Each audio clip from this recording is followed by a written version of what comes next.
Hello friends, I'm Paul Estabrooks, and today on my weekly video I would like to tell you about my first trip to the Soviet Union.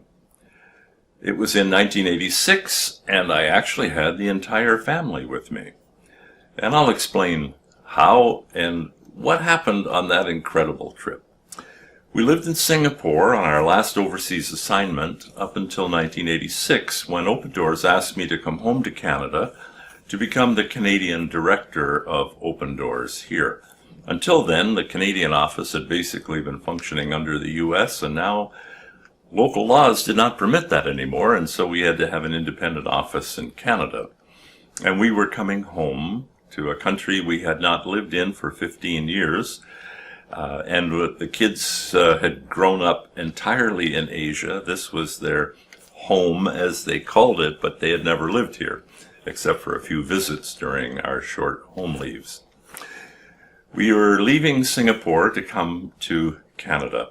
Well, over the last years we were there, the Madison family, whom we were very close with all of those years, very dear friends, we had often talked about taking the Trans-Siberian Railway from Beijing to Moscow.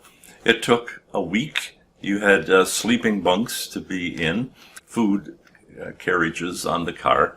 Every time we were going home, we planned to do this Trans-Siberian Railway trip.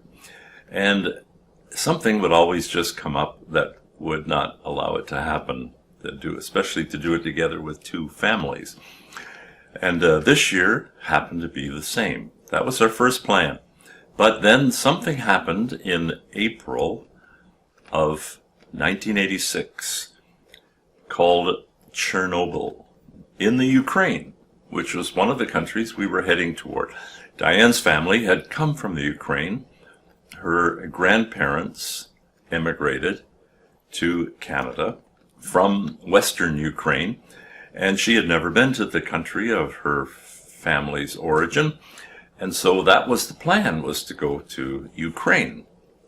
Well, Chernobyl occurred, and the nuclear fallout of that was still significant. We did not want to take the risk of exposing our children to this potential nuclear problem, and so our plans changed, and we were heading now to just spend a week in Moscow and a week in Leningrad, now called St. Petersburg. Well, Ronald Reagan, the President of the United States, during this era called the Cold War, which had heightened at this point to almost to its climax, he called the Soviet Union the evil empire. And that was the general conception that most people had. And we even had supporters say, why would you go to the Soviet Union when you're not doing any direct ministry or whatever? But it was all because we had wanted to see the area, at least, where Diane's family had come from. And of course, the leader at the time was Mikhail Gorbachev, and Gorbachev had made popular all around the world two Russian words that we really didn't know before this time. At least in the West. And one was Glasnost, which was the word for openness and transparency. And that's the kind of government he said he wanted, one with Glasnost, or openness. And the other word that he made popular was Perestroika, meaning restructuring. And so this president of the USSR was determined to make changes in the country. And we saw that from the minute we arrived. The first thing that happened was that no in-tourist guide met us at the airport. Now, up until 1986, you could not visit the Soviet Union without an in-tourist guide being with you every moment, all the time, and just taking care of everything. They would claim it was for the purpose of making sure the tourists didn't get lost and that they knew where their hotel was and that everything was planned for them and worked out well. Well, we end up at the airport and nobody's there to meet us. We got our visas in Singapore, and the five of us are waiting for somebody. Nobody comes, so we just jump in a taxi and go to the hotel. We knew the hotel, which was booked for us, and we went there on our own. And it was actually a lot of fun because we did not expect to have this kind of freedom of travel in the country while we were there. And the funniest thing, of course, was the stereotypes. You know, the kids had heard all of these stories about the telephones being bugged and the lamps often containing audio listening devices. There's even the great story of Corrie ten Boom from Holland, a good close friend of Brother Andrew's, who on her first trip to Moscow took the picture off the wall and turned it around and said into the picture, "Hello out there listening to me. I know you're listening to me somehow, and I want you to know that Jesus loves you." And then she hung the picture back on the wall. Well, it was so fun for Diane and me to watch our three kids unscrewing the telephone mouthpieces, checking every lamp in the room, looking behind all the pictures on the wall, and they were assured that we were not going to be bugged audio-wise while we were there or listened to. So, being on our own, of course, what's the first thing you want to see in Moscow? It was Red Square and the Kremlin buildings and the beautiful churches that are in the Kremlin area, as well as the famous church on Red Square, which is St. Basil's Church. It is such a unique architecture and color, and location is right there at the one end of Red Square. And so we spent considerable time. We actually went to the museum in the Kremlin and to see all the crown jewels and things of the past, as well as Lenin's tomb and other things that are there on the square. But one of the things that amazed us was that it was the place where people getting married would come to get their wedding pictures taken. And we observed many, many different wedding ceremonies that were actually done right on the square, because, you know, there they didn't all have to go to church. In a communist country, you just had the local authorities declare you married, and you were. And so we were quite intrigued by this and seeing these kind of situations on Red Square. The kids were also totally intrigued with the lineups that there were everywhere. I mean, it was the classic joke in the Soviet Union that they had to line up for everything that they wanted, very early in the morning many times. And I mean, the joke I remember the best was a guy who got totally disgusted standing in this lineup, and he said, "I am so fed up with this, I'm going to go shoot Gorbachev." And he left the lineup, and an hour later, he was back again in the lineup.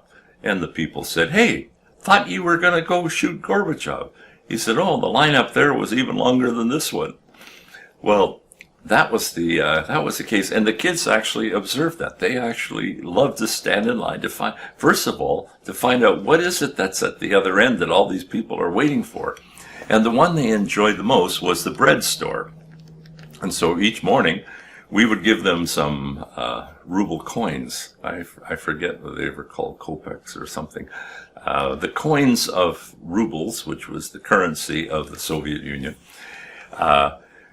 We would give them coins. They had done this the year before when we were traveling through France, or 2 years before, actually, on a summer vacation trip en route home. We would go stay in motels in France, and in the morning the kids would go out and see these vehicles where they sold beautiful croissants and other lovely bread items, and they would just hold out the currency they were francs in those days, in their hands, and the people, they'd show what they wanted to buy, and then they would just take the money out of their hand. And they did the same in Moscow. They would just hold out a handful of coins, and the people selling the bread, once they got to the front of the line, would just take the coins out of their hands, and they would bring this bread home. They always enjoyed European bread. And the other thing that they noticed were the unusuals. And one of the most common things to see, which we had never seen before, even in Asia, was the fact that people were worried about getting their wiper blades stolen from their cars. And so they would have these contraptions to keep the arms of the wiper blades from scratching the window. And all of these cars would have no wiper blades until the driver, on a rainy day, decided to put them on and have them in place. They also were amazed at the lack of blue jeans. And this was 1986, in the month of June, when we were there in the Soviet Union. And young people were just so anxious to get their hands on blue jeans. And so they would constantly come up to the kids and ask them if they could buy them. And many of these were university students who could speak English. And so they would come up and talk English to them and say, "I want to buy your jeans." And they would offer as much as 200 rubles to buy a pair of jeans from the kids. I think Tim did end up selling a few of his jeans as we were there. To complete our individual tourism while we were there, we would take the river taxi in Moscow and the waterfront tour in Leningrad when we ended up there the next week. The water is always such a delightful thing to have in a city, and in Moscow the river just runs in a winding way right through the city. You get an incredible tour just going on the water taxis, and we would do that frequently. And of course, the thing that was most common, which we hadn't seen publicly elsewhere, especially in Asia, were so many sunbathers. People out sunbathing on a lovely warm June day near the water. And we spotted these kind of people in Russia everywhere as we traveled. We did line up one tour guide to take us on an official tour of the city to show us the highlights that we might have missed without knowing it. And this is a picture of Melinda with our local tour guide, who I remember best for her quote. At the time, Ronald Reagan, 2 years earlier, had started a program of space security, of setting up a system that would protect the U.S. from any kind of missile attacks. And he named it Star Wars after the famous movie of the same name. And this tour guide was constantly making these quotes that, propagandists often do, and especially in communist countries, they were known for this. And she would say, "We don't want Star Wars. We want peace under the stars." And she would, if I heard that once, I heard it a dozen times, which is why I remember it so well, because I heard it from her so many times. But Leningrad was just a beautiful town. St. Petersburg, we still think it's probably the most beautiful location in Russia today and the Soviet Union then. It has such incredible buildings. The Hermitage is so long and so large, you could spend a week there and not get through all of the rooms of the paintings and things that they have. And it's a wonderful city to visit. We were there because that was the one thing Open Doors had asked us to do, and that was just to find out some information about a Christian pastor who was in prison. And we were to find out if he was out of prison yet or still in prison. And we were to do that by contacting the senior pastor at Leningrad Baptist Church. So we were not to go in a taxi in no way to identify ourselves as trying to find out information. So we took the bus. And the thing that impressed me about Moscow was, after living for 15 years in Asia, where this face could never be identified as a local, everywhere we went, we were talked to as though we were locals. I mean, people would stop me on the sidewalk and ask me what time it was. They'd point at my watch. That's how I knew what they wanted. I didn't speak any Russian. But we were constantly treated like locals, and it was an unusual feeling after 15 years in Asia of kind of fitting in, of being considered to be, we're part of the scene here. We look normal, in other words, just being here. So Diane and I did a bus trip practicing. We would practice the bus run we were going to have to do to visit the pastor. We were going to visit him on Saturday at the Baptist church because the Seventh-day Adventists were allowed to use the church building, the Protestant Baptist church in Leningrad, on Saturdays for their services, and the pastor would be there in the building. And so on the Saturday, we went there.